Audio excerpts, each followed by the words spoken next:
নমস্কাৰ এটি বিশেষ বাতৰিলৈ নিউজ নৰ ষ্টুডিঅ'ত মই মুকিবুল হুছেইন।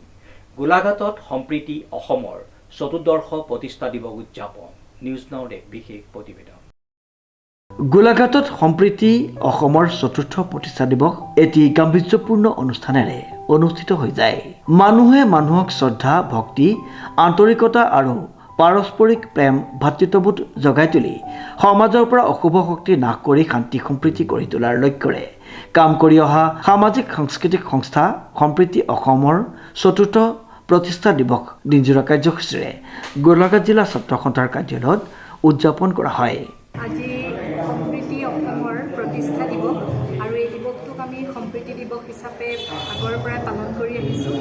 আজি সম্প্ৰীতি অসমৰ গোলাঘাট শাখা আৰু সম্প্ৰীতি অসমৰ কেন্দ্ৰীয় সমিতি এই দুয়োটাৰ যুটীয়া উদ্যোগত আমি গোলাঘাটৰ ছাত্ৰ সন্থাৰ কাৰ্যালয়ত সম্প্ৰীতি দিৱস দিনজোৰা কাৰ্যসূচী আৰম্ভ কৰিছোঁ। পুৱা 6 বজাত কেন্দ্ৰীয় সমিতিৰ কাৰ্যালয়ত ডিব্ৰুগড়ত পতাকা উত্তোলন কৰা হয় আৰু ইয়াতো 7 বজাত ইয়াত পতাকা উত্তোলন কৰা হয়। তাৰপিছত স্মৃতি তৰ্পণ কৰা হয়। তাৰপিছতে মুকলি সভা আৰম্ভ হয় আৰু মুকলি সভাত দুখনকৈ এখন আমাৰ সম্প্ৰীতি অসমৰ এয়া বাৰ্তা একাদশ সংখ্যাটো আজি উন্মোচন কৰা হৈছে। এই বাৰ্তাখনৰ মুখ্য সম্পাদক হৈছে ডক্টৰ ভীমকান্ত বৰুৱা ছাৰ আৰু সম্পাদক হৈছে আমাৰ সম্প্ৰীতি অসমৰে সভাপতি ইন্দ্ৰ গগৈদেৱ। এই বাৰ্তাৰ জৰিয়তে আমি সম্প্ৰীতি অসমে বছৰজোৰা যি কাৰ্যসূচী ৰূপায়ণ কৰিলোঁ, সেই ৰূপায়ণ কৰা কাৰ্যসূচীৰ লগতে বিভিন্নজনৰ সম্প্ৰীতিমূলক বাৰ্তা ইয়াৰ জৰিয়তে সমাজত মানুহৰ মাজত প্ৰেৰণ কৰিবলৈ বিচৰা হৈছে। তাৰ লগতে আজি আৰু এখন গ্ৰন্থ উন্মোচন কৰা হৈছে, কাব্য গ্ৰন্থ গোলাঘাট শাখাৰ সৌজন্যত সম্প্ৰীতি প্ৰকাশনৰ জৰিয়তে এইখন গ্ৰন্থ প্ৰকাশ কৰা হৈছে। সম্প্ৰীতি দিছে ইয়াত কেইবাগৰাকীও বিশিষ্ট কবিৰ কবিতাৰে পৰিপূৰ্ণ এখন কবিতা পুথি, এইখনো আজি ইয়াতে অলপ আগতে উন্মোচন হ'ল। আৰু আজিৰ এই অনুষ্ঠানটোত আমি কেন্দ্ৰীয় কমিটিৰ তৰফৰ পৰা প্ৰতি বছৰে আমি ইয়াত আমি দুগৰাকী ব্যক্তিক, বিশেষ ব্যক্তিক সম্বৰ্ধনা জনাওঁ আৰু সেই দুগৰাকী ব্যক্তিক আজি আমি সম্বৰ্ধনা জনাবলৈ বাকী আছে। ইয়াৰ পিছতে আমি তেখেতসকলক সম্বৰ্ধনা জনাম। গোলাঘাটৰ দুগৰাকী ব্যক্তিক আমি কেন্দ্ৰীয় সমিতিয়ে নিৰ্বাচন কৰিছিলোঁ।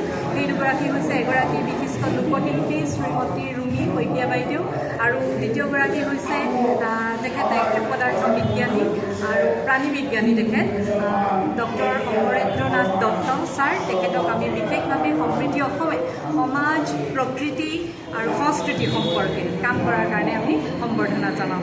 এনেদৰে আমি সম্প্ৰীতি দিৱসটো উদযাপন কৰোঁ।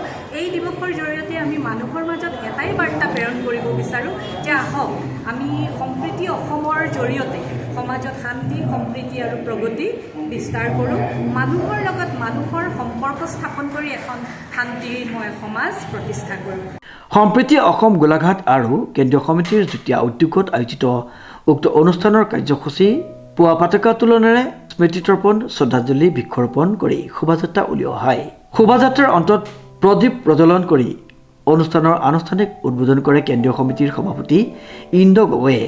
অনুষ্ঠানৰ মুকলি সভাত মুখ্য অতিথি হিচাপে উপস্থিত থাকে ডিব্ৰুগড় বিশ্ববিদ্যালয়ৰ প্ৰফেচাৰ সাহিত্যাচাৰ্য ডক্টৰ ভীমকান্ত বৰুৱা।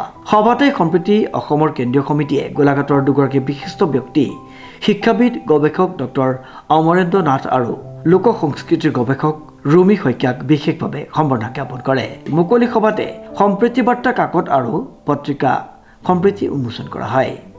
মই 2024, 25 আৰু 26 দুটা বৰ্ষত সম্প্ৰীতি অসমৰ মুখ্য সম্পাদকৰ দায়িত্ব গ্ৰহণ কৰিছিলোঁ আৰু মই অতি আনন্দিত আজি গোলাঘাট শাখাত আমি দিৱস উদযাপন কৰিবলৈ পাইছোঁ যে সম্প্ৰীতি দিৱসৰ আমাৰ সম্প্ৰীতি অনুষ্ঠানটোৰ মূল লক্ষ্য এইটো হৈছে যে সম্প্ৰীতি আনে শান্তি, শান্তি আনি প্ৰগতি।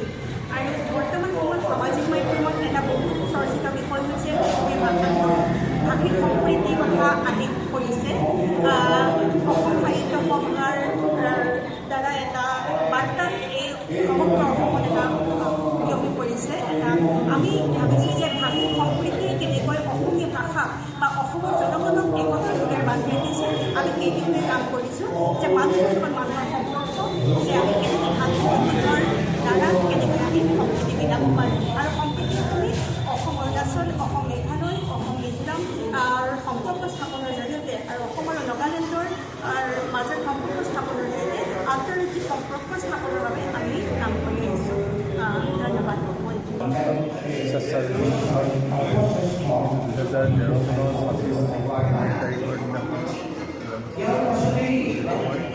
তেতিয়াৰ পৰা এতিয়ালৈকে আমাৰ জনসাধাৰণে আৰু ইয়াত যেতিয়া শাখাবিলাক বাঢ়িলে তেতিয়া ই অসম আগতে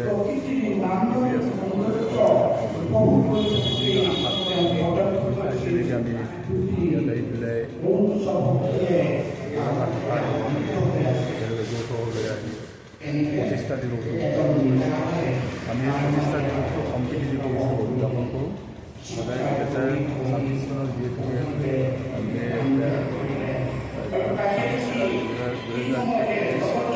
চনৰ যিহেতুকে 26 মে' তাৰিখ পৰিছিলে আমি সদায় প্ৰতিষ্ঠা দিৱস সম্প্ৰীতি দিৱস বুলিলে পালন কৰোঁ। প্ৰতিষ্ঠা দিৱস বুলিলে নকওঁ সাধাৰণতে সম্প্ৰীতি দিৱস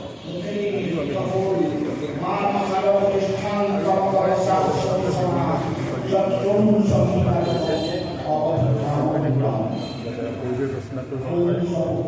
অসমতে নহয় অসমৰ দাঁতিকাষৰীয়া অঞ্চলবিলাকত আৰু দাঁতিকাষৰীয়া অঞ্চলসমূহৰ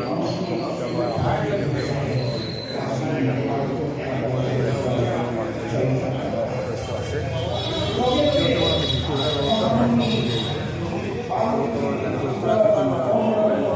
মানসিক উন্নতি কেনেকৈ হ'ব পাৰে, কেনেকৈ সংস্কৃতিমূলক এটা মন কৰিব পাৰে, সেই পৰিৱেশ দিবৰ কাৰণে আমি শিশু দিৱসৰ দিনাখন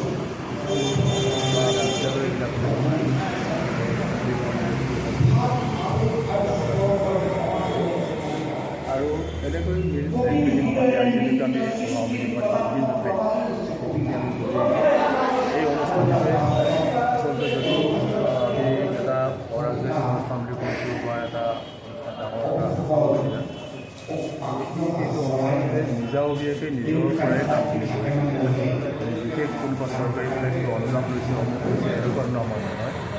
নিজাববীয়া আমাৰ যিখিনি আমি কেতিয়াও কোনো চান্দা পাতি আদি বিচাৰোঁ, কেতিয়াও আমি নিজৰ ফালৰ পৰা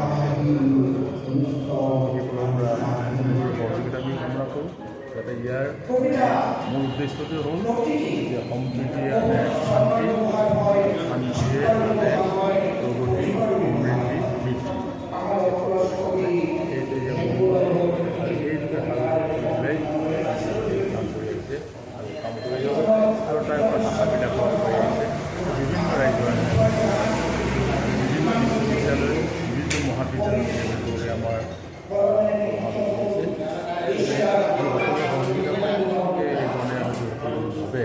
যে আমাৰ সম্প্ৰীতি